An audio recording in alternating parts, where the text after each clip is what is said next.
Hello, it's Bart from NatureManufacture. This time I would like to show you our river auto material underwater post-processing. I will show you step by step how easy it is to apply and how flexible it is. It supports our every water surface, so river, sea, lake or swamp, and transition between these objects as well. So you could move from swamp to the lake or river, and the fog and underwater post-processing will be smoothly interpolated between these two objects. So, okay, let's go step by step.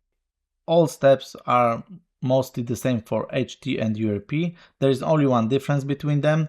The first step is only for URP, and what you have to do is you have to add in your renderer, so PC renderer or any renderer that you use, our NM underwater feature. So you just click add a feature, you choose underwater feature, and you have to drag and drop material into the underwater path material section.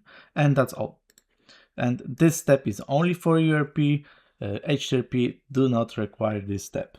Okay, so first step on HDRP and a second step in URP is just to drag and drop underwater prefab into your scene, and from that moment you apply the post-processing. But you have to remember a few things. First of all, we detect layers for the water system, the underwater system. So if you use water layer as water or any other, then the object must be on the layer water. If this object have dynamic LOD system, GPU or CPU, it also has to be on layer water. Second thing, you have to remember that this surface must have mesh collider. It's very important because we detect water surface also in scripts by collider. Another thing is that if you want to render underwater properly, you have to remember that the water surface must be double-sided, because without that, simply you will do not render the back faces and the image will be empty. So remember to use double-sided materials. And something related to this, the depth write must be enabled. At URP, it's called render face both, and depth write must be forced enabled. It's because we read the depth buffer of the water just for proper fog propagation. So you have to remember that the buffer must be also enabled. The last step in underwater system is set up underwater materials, because like I told you, if you are inside the swamp and you move into the sea or any other water surface, the post-processing will change smoothly. So in underwater prefab, you have the mine underwater material, and it's the material which is currently and it's always on the screen, but it will become layered between different materials that you enter. So you have a mine material, this one, and on the each water surface you have to add script which called underwater material data, and you have to apply the material which you want to use in under this water surface. So for example, for the sea you have an underwater sea, but if we go, for example, into the swamp, let's check the swamp material, and you will see that it have underwater swamp material. So if you will cross between these two water surface, it will smoothly layer between these two underwater post-processing. Maybe I will show you that, because if you add these scripts with proper materials, which basically are different because of the colors or used features, everything is done. Okay, so now we could hit play, and if we enter the water surface, you see that system perfectly follow the water surface. And as I told you, if we will enter the swamp, we will get swamp underwater post-processing. And if we have a multiple water connected objects, that there will be smooth transition. So for example, let's make small mess. Let's change the material for this part of the river into the swamp, and the rest let's leave as a river. And what will happen if we enter the first part of the river? We have a swamp material. If we go to the second part, we get the river underwater post-processing. And what is the most important thing is that the time that system will use for blend is the material change speed. It's in the prefab. You could change it.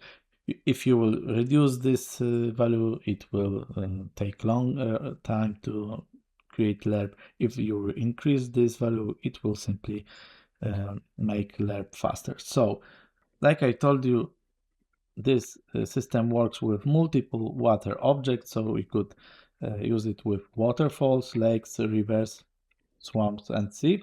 But it's good time to talk about the values here, basically the resolution. So depth render size is basically the resolution of the fog, and it could be pretty low because it will only change the resolution of the effect when the fog become darker or disappear and caustic appear, and this kind of stuff. So you could keep it very low, for example 256.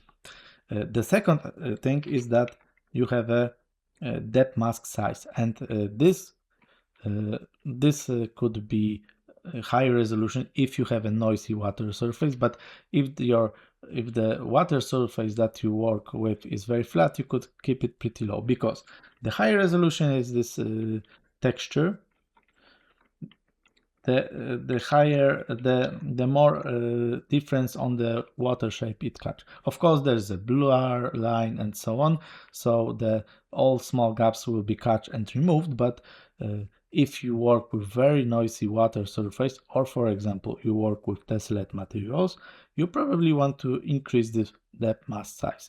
And another value that you could set up is the waterline blur size, and it's a screen size of this waterline blur. I rather advise to keep this as this kind of low value. And the last setup here is the droplet mask decay, and it's responsible for how long after you leave the water surface droplets effect will stay on the screen. So for example, if you want to increase the wetness of the screen, you just have to increase this value.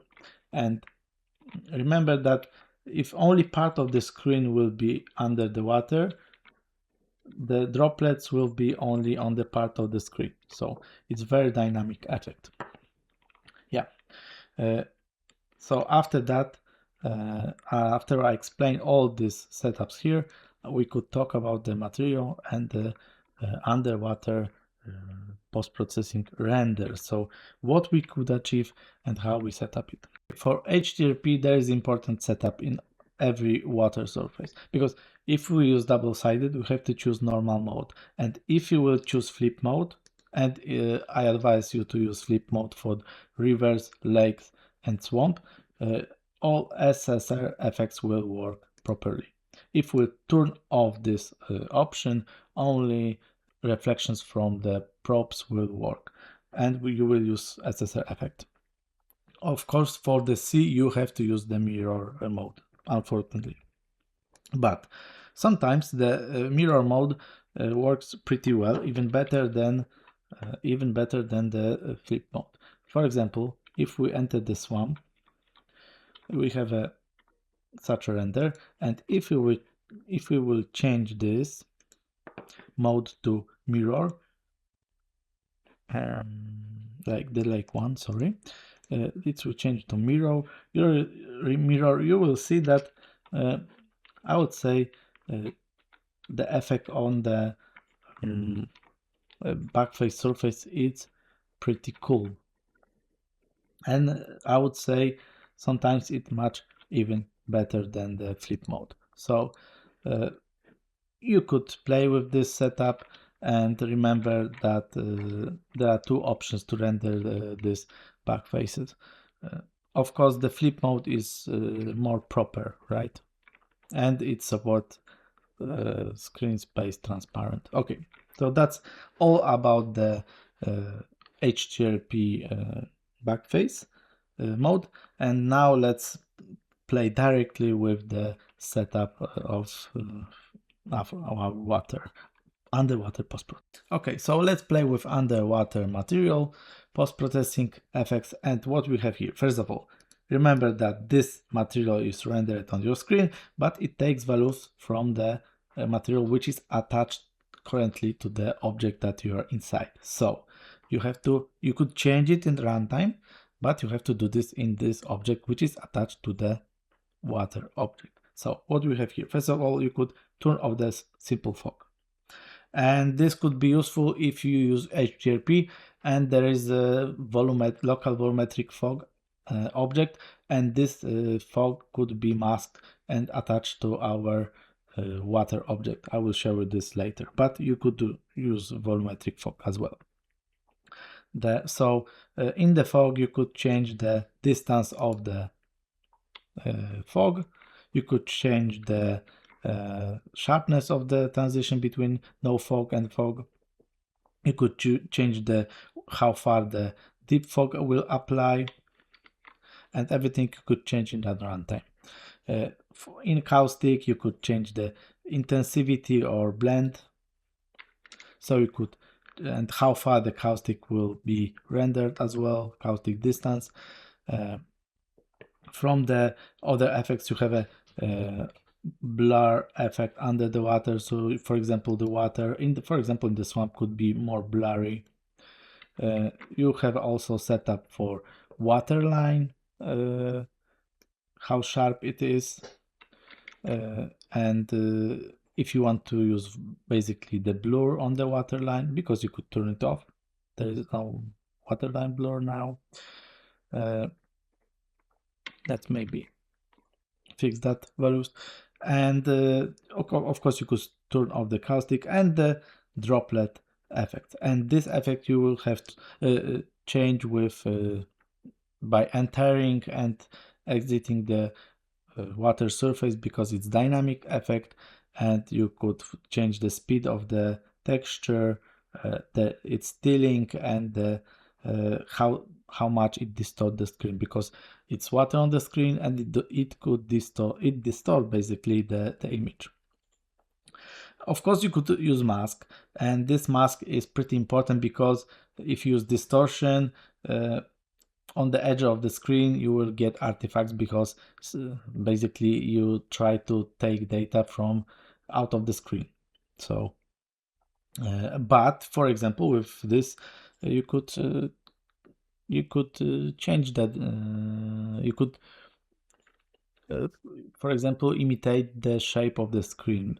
So distortion, for example, in the middle of the screen will be higher, and on the borders will be lower. It's up to you. So it's a texture which is based on the screen size, and yeah, you could change the distortion like that. Okay, so that's all options that you have here. And let's maybe, as we are currently on HDRP, let's maybe show you how to use volumetric fog. So this is HDRP. So the last thing that I would like to show you is the volumetric fog, which is available on the HDRP. So to add it, just simply click plus and create local volumetric fog, and change material mode from texture to material, attach our volumetric fog material, which use our volumetric fog shader. And basically it's the typical local volumetric fog in the engine, so you don't have many setups here, but if you place this object, you have to remember that it have more or less match the water surface and the underwater area. Of course, you could, for example, place it like that, but the problem is that the fog will be masked when you click play. Let's maybe leave it like that just to see that there is a fog and it will become masked. And another thing that if you will go to the material on the underwater material, you have to remember that to do not duplicate this fog, so turn off the simple fog here, so only the volumetric fog will be in this area. And when we click play now, you will see that the fog become cold and properly applied, and it's fully volumetric, like every HDRP fog. And of course, you could change a bit some settings. So for example, you could reduce it and so on. So yeah, this is typical Unity HDRP volumetric fog. But currently you have to click play so it become cooled. We will think about how to handle this, but yeah. Anyway, that's all about this underwater post-processing. If you have any questions, just catch us at Discord, or you could write an email and we will likely answer. Bye.